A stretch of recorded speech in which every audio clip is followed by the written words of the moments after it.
Hello everyone, welcome to Shafi Tools, and in this video I'm going to show you how to find or how to get emoji in your Google Chat account.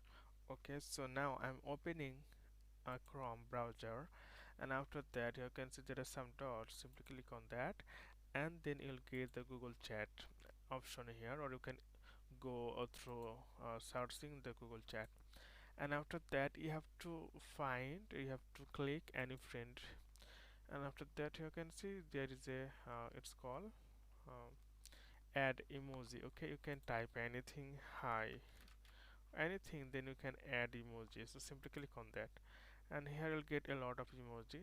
You can see there are many emoji here. You can choose their flag, fruits, a flower, vehicle, sports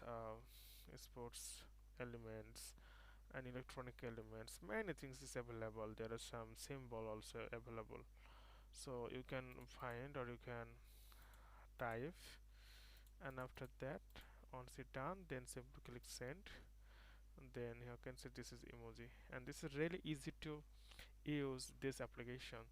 So okay friend, I hope this video is helpful for you. So today is no more, and thank you for watching.